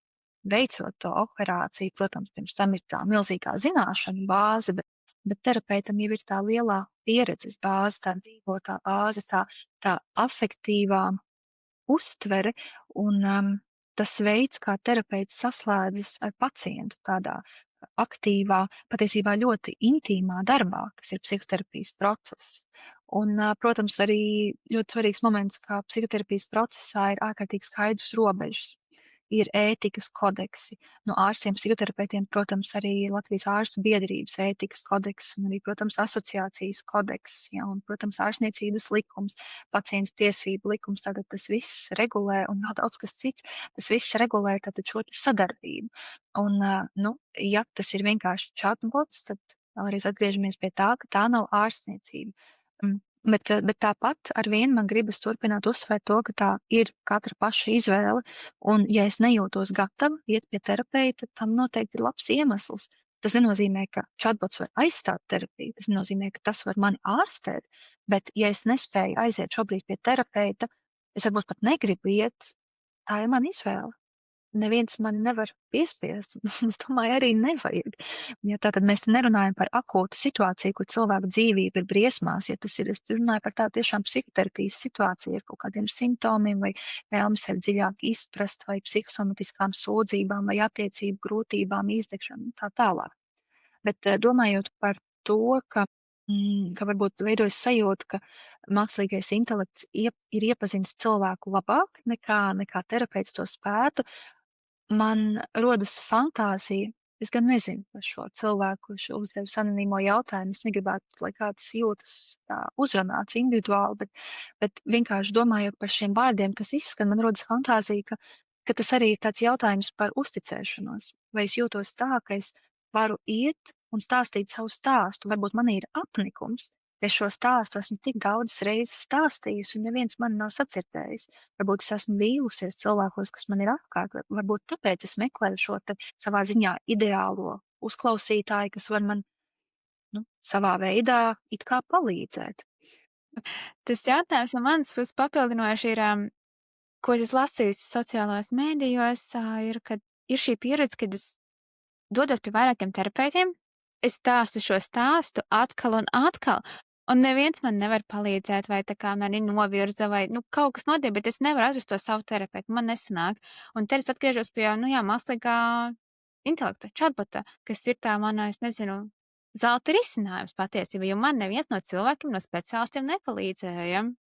Kā tu uz to raugies? Es negribu, lai mēs te kādu nosodam, bet tie ir tādi realistiski stāsti, kas vienkārši klāņo pa internetu, un tie ir latviešu valodā, tie nav no, nezinu, anglistiskās valodas kaut kur atrasti raksti. Nē, tas ir tepat latviešu dzimtajā valodā, to, kas es tā kā ar acu kaktiņu redzējusi. Mhm. Man liekas, tas ir tāds skumjš stāsts, vientulīgs stāsts. Es eju un mani nedzird. Tā ir realitāte, ka ir svarīgi atrast savu speciālistu. Arī tu kādā brīdī to uzsvēri, atsaucoties uz to terapeitisko sadarību. Ir svarīgi, ka terapeits, pie kura cilvēks nonāk, var likties gana labs, nevis ideālais terapeits, jo cilvēki nav ideāli, pacienti nav ideāli, terapeiti nav ideāli, vecāki nav ideāli. Tas ir normāli. Tā realitāte ir, ka mēs meklējam gana labo komunikāciju, un tas jau ir tas skaistums komunikācijā, ka tā nav perfekta. Bet, labi, tas ir vēl atsevišķs stāsts par daudz ko citu. Bet tas kopumā ir skumji, ja neizdodas atrast savu, un kādreiz cilvēkam ir bijuši vajadzīgi varbūt pat gadi, lai saņemtos aiziet pie terapeita. Cilvēks satiek šo terapeitu, sākas pirmās varbūt izvērtēšanas konsultācijas, nu tā tad anamnēzes ievākšana, iepazīšanās, un cilvēks varbūt nesajūtas tā, ka tas ir īstais terapeits. Tas patiesībā ir tas, ko es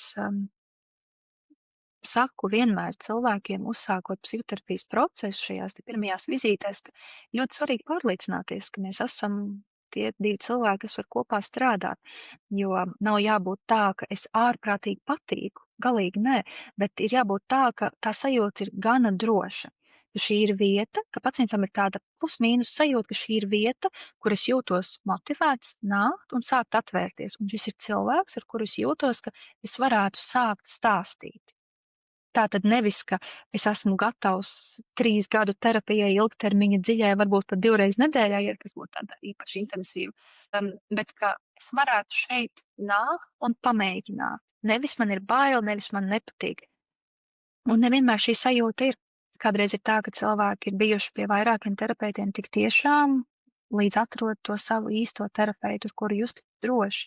Bet, protams, te arī rodas jautājums, cik cilvēks ir gatavs mēģināt, un tas, protams, ir ļoti, ļoti plaši un individuāli, kādas ir pagātnes pieredzes bijušas. Varbūt kādam tiešām ir ļoti daudz nelabvēlīgu gan bērnības pieredzi, tas patiesībā ir atsevišķs koncepts, nelabvēlīgas bērnības pieredzes, kam ir savi riski pēc tam, gan dažādiem traucējumiem, grūtībām dzīvē. Varbūt ir ļoti grūti bijis uzticēties cilvēkiem iepriekš savā dzīvē kaut kādu iemeslu dēļ. Varbūt ir tāda sajūta, ka daudz ir pievīluši, un ir daudz dusmu, un daudz aizvainojumu, daudz kas ir neizstrādāts, un vienkārši ir grūti uzticēties citiem. Un tad, cik šāds cilvēks ar grūtām pagātnes pieredzēm, varbūt vēl sērojot par kādu nesenu zaudējumu, piemēram, ja nevis lēnām būvēja to stāstu, cik šim cilvēkam varētu būt viegli atvērties jaunam cilvēkam un no nulles visu sākt stāstīt par sevi. Tas vispār nav viegli. Kā jau es minēju, terapija nav tikai un vienīgi patīkams process. Tur ir, lai notiktu izaugsme, ir jābūt sava veida diskomfortam, bet, protams, tas notiek ļoti kontrolētā vidē un kontrolētā veidā un caur sadarbību. Tu pieminēji vienā brīdī to, ka terapeitam ir šī gan kognitīvā, kas ir ar prātu, saprot līdzi, ko arī spēj tehnoloģija savā ziņā saprast, ko mēs te rakstam vai ierunājam. Taču tas, kas mūs atšķir, ir šis afektīvais just līdzi, mēs cilvēki jūtam līdzi, mēs emocionālas būtnes esam. Un runājot par šiem diviem blokiem, kognitīvo un afektīvo, es atļaušos dalīties ar vēl vienu anonīmo pieredzi stāstu, un tad lūk.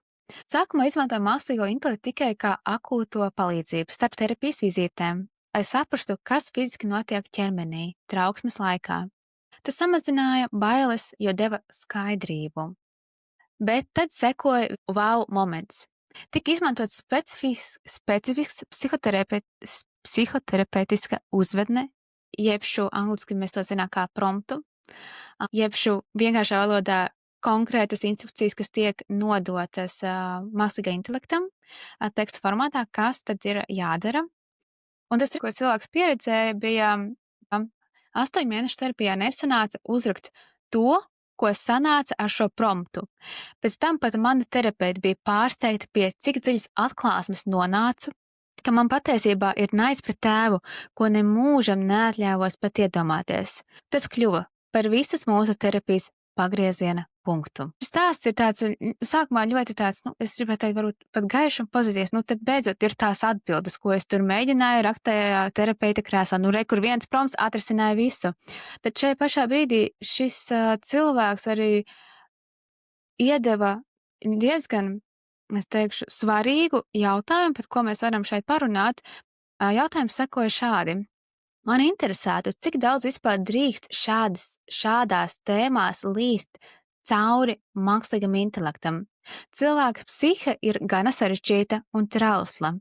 Vai šāda čatošana ar robotu var būt kaut kur bīstama? Es domāju, ka šis stāsts ir patiesībā ļoti interesants, aizraujošs ar to dinamiku, kas tur parādās.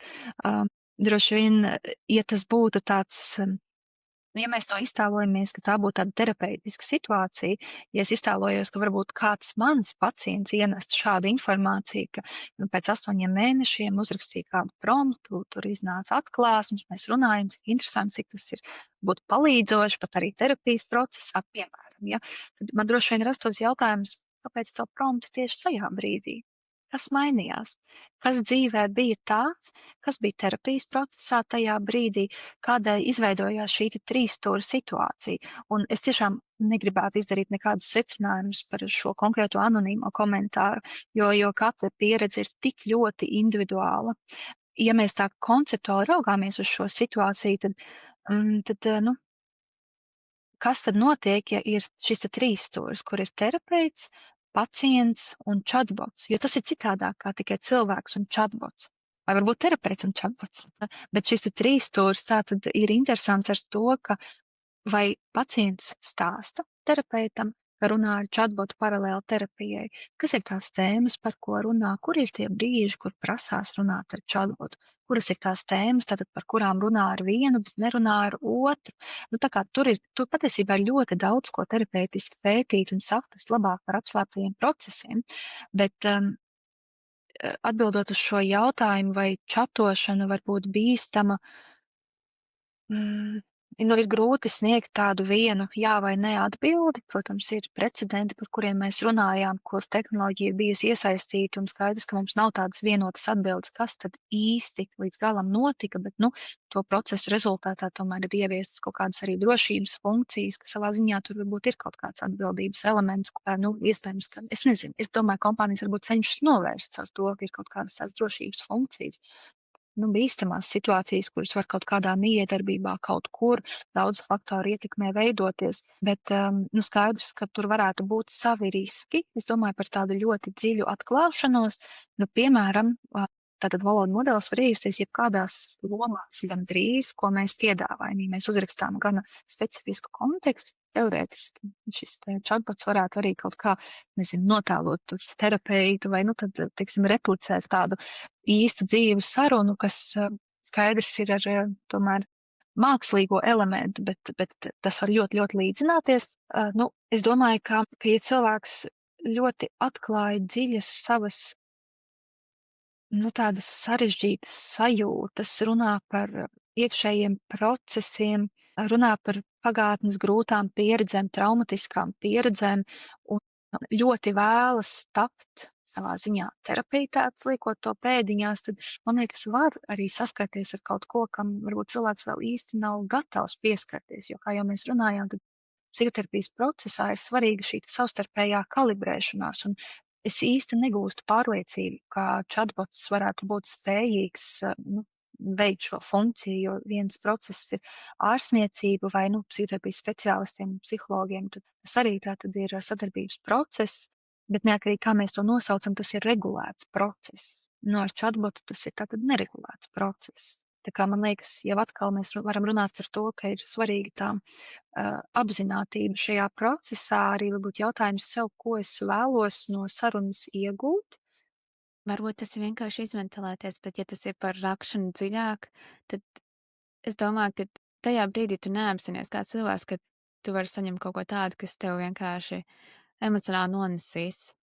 Tādā ziņā tu vienkārši mēģini, ventilējies, runājies, analizē savu terapijas pieredzi, kas tev tikko bija, kad tu aizvēri durvis, vai arī, pieņemsim, tu nepaspēji izrunāt ar terapeitu visu, un jo laiks ir limitēts. Tur tu vari turpināt runāt, tā kā ļoti daudz tādi mazas niansītes. Es esmu dzirdējusi gadījumus, kur cilvēks runā ar mākslīgā intelekta rīku par kaut ko, un rīks piedāvā ienest procesu terapijā. Varbūt cilvēks ir ienesis tātad čatā to, ka Klau, es arī eju terapijā, un tad chatbots saka, šis ir interesanti, ka tu to piemini, iespējams ir vērts to pieminēt savu terapeitu.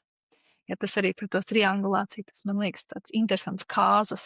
Jā, tas tās, cik daudz tu jau esi iedevis to informāciju, un tas kaut kādā brīdī salinkos ar to vienu no jautājumiem, kas bija anonīmais par to, ka tu gana daudz jau mēs pastāstam un uzdodam jautājumus, kas iedod chatbotam to kontekstu par mums kā par cilvēkiem, kā mēs dzīvojam, kādas ir mūsu pieredzes. Jā, bet šis ir ļoti skaists piemērs, Agī, ko tu minēji, kad chatbots ierosina šo tēmu, atbrīvot viņu no šīs tēmas emocionālās un iedot to speciālistam. Tas ir tāds ļoti skaists piemērs. Vairāk tādus chatbotus, kurus saprot, ka tajā brīdī cilvēks ir tā kā jāievirza, jādod viņam mājiens, kad viņam ir jāiet pie speciālista, lai pārnātu savas veselības simptomus un citas kaitas. Ārsts dod Hipokrāta zvērestu, apņemšanos savā darbā ievērot ētikas normas. Esot realistiskiem un saprotot, ka jebkurš chatbots, jebkurš mākslīgais intelekta risinājums, lielie valodas modeļi ir viena liela uzņēmējdarbība. Un tā ir savā ziņā tāda kā sacīksts, kurā ir vairākas kompānijas iesaistītas, lai uzbūvētu kaut ko tādu, ko mēs šobrīd nevaram aptvert ar saviem prātiem. Kaut kādā ziņā šīm kompānijām galvenais mērķis ir noturēt jebkuru no mums ilgāk un ilgāk.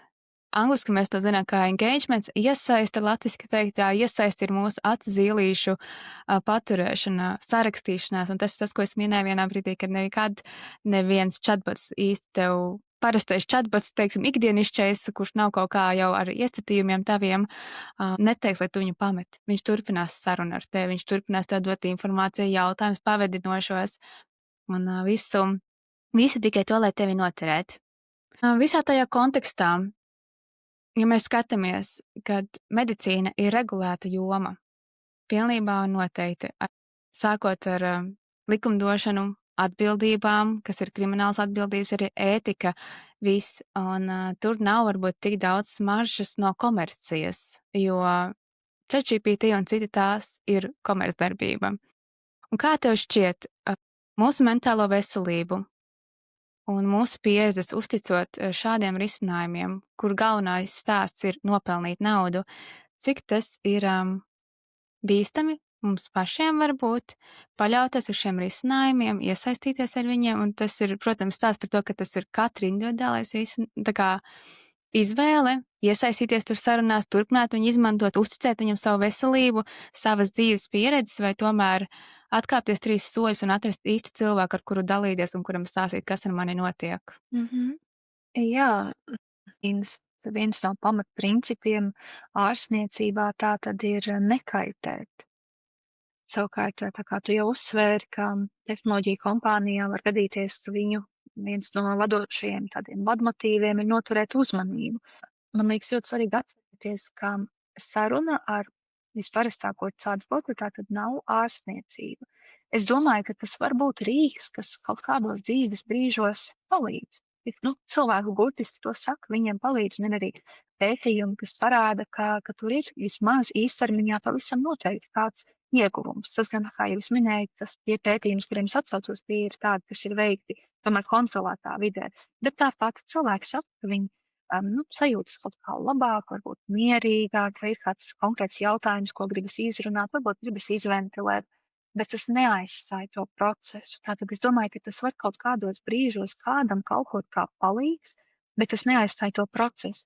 Tas, ko es esmu dzirdējusi, tādā, nezinu, paziņu lokā apkārt, piemēram, ja cilvēks ir, nezinu, nodevis asins analīzes, un tad atnāk analīzes atpakaļ, protams, nevienmēr varbūt gribas sagriezties pie ģimenes ārsta, teiksim, vai, tur ir kā viss ir normas robežās, varbūt kaut kas drusciņi ir izmainījies, vai varbūt konsultācija ir pēc mēneša pie kāda speciālista, varbūt pat pēc krietni ilgāka laika, un ka kādreiz chatbots ir tas, kas palīdz mazliet saprast to situāciju, nomierināties, un ja ne to, tad vismaz uzdot pareizos jautājumus speciālistam, vai kaut kā padomāt mazliet plašāk, ka savā ziņā, es domāju, tādās arī ikdienišķās situācijās tur varētu teorētiski būt arī savi ieguvumi, kāpēc gan ne.